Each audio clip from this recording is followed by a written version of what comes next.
Hello everyone, this is Dan Gramza and welcome to Gramza Market Studies for Wednesday, May 11th.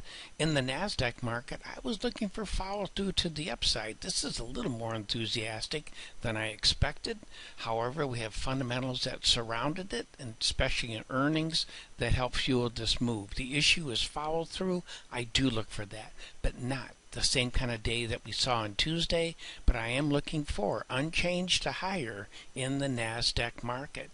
In the currencies, well, we see the euro still grinding its way lower. I said I need to be cautious about this market. I think it could end up being a bullish type setup here. I still feel the same way. Nothing telling us to be a buyer at these levels, but I think we need to be cautious on the short side. But in the Aussie dollar, we did trade above the bullish level, and the difference between the bearish and bullish level in that market is $2,200 a contract. I do look for follow through today in the Aussie dollar. In other words, I'm looking for the Aussie dollar to get stronger. But I'm looking for the 10-year notes to get weaker. I thought we'd get a little more weaker on Tuesday, actually, but I'm looking for that kind of follow-through on Wednesday. The next 2 days could be very important for that market long term. If we take a look at gold, it's a market setting up for a buy.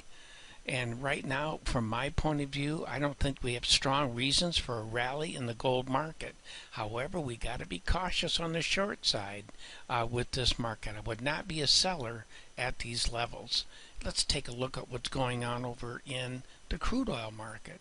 And that is it's what I call an equal and opposite. I do look for follow through to the upside the next few dollars. So as we talked about in the advanced video, very tough to get through.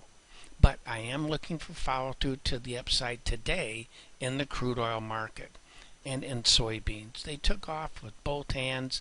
I do look for unchanged to higher, not a dramatic move like we saw on Tuesday, but I'm looking for those buyers to remain in place.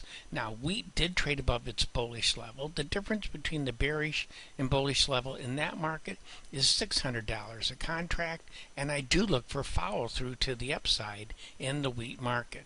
Well, that concludes today's market studies. As always, take care.